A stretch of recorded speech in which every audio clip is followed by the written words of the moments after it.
As I stepped into the dimly lit corridor, the flickering torches cast eerie shadows on the stone walls, a constant reminder of the isolation that had become my life. It had been years since I, Princess Elian, was exiled from the kingdom for my reckless mistake, a mistake that had cost the life of my dear friend and loyal advisor, Sir Edward. The weight of my guilt still lingered, a constant ache in my chest. I had been given a chance to redeem myself, to prove that I was more than just a careless princess. But it seemed like an impossible task. I wandered the empty halls of the medieval castle, my footsteps echoing off the cold stone. The castle, once a symbol of my family's power and prestige, now felt like a prison. I was trapped, surrounded by enemies who waited for me to slip up again. My only solace was the small, hidden garden I had discovered on one of my many explorations. It was a secret oasis, tucked away behind a tapestry in the east wing. I made my way there now, seeking the peace and tranquility that only nature could provide. As I pushed aside the tapestry, a sliver of sunlight caught my eye. I followed it to a small, almost imperceptible seam in the wall. I pressed on it, and to my surprise, a section of the stone slid open, revealing a narrow passageway. My heart racing, I stepped into the darkness, the air thick with the scent of damp earth and mold. The passageway twisted and turned, leading me deeper into the castle's depths. I stumbled upon a small chamber, the walls lined with ancient tomes and dusty scrolls. It was a treasure trove of forbidden knowledge, hidden away from prying eyes. I spent hours poring over the texts, devouring the secrets and stories contained within. I discovered that my family's rule was not as absolute as I had been led to believe. There were those who questioned our authority, who sought to bring about change and reform.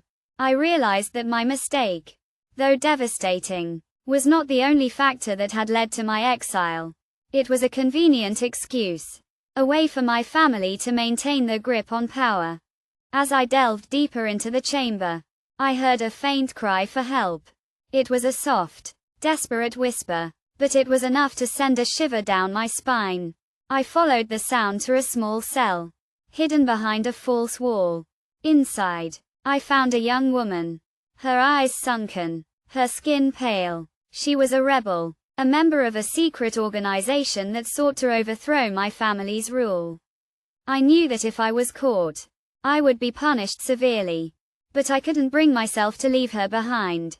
I helped the woman escape, navigating the treacherous passageways and avoiding the guards who patrolled the castle. We moved swiftly, our hearts pounding in unison. We finally reached the castle gates, where a group of rebels waited, their faces hidden behind masks. They took the woman from me, thanking me for my bravery. As I watched them disappear into the night, I felt a sense of pride and purpose that I had not felt in years. But my actions had not gone unnoticed. The castle guards closed in, their swords drawn. I stood my ground, ready to face the consequences of my actions. But as I looked into the eyes of the guard who had once been my friend, I saw something there that gave me hope. It was a glimmer of understanding, a recognition that I was not the same reckless princess who had caused so much harm. The guard hesitated, his sword wavering. In that moment, I knew that I had been given a second chance. I was not forgiven, not yet, but I had taken the first step towards redemption. I was taken into custody. But instead of being punished, I was given a chance to prove myself. I was tasked with negotiating with the rebels, to find a way to bring about peace and reform. It was a difficult road ahead, but I was ready. I had found a new purpose, a way to make amends for my past mistakes. And as I walked out of the castle, into the bright sunlight, I knew that I would never be the same again.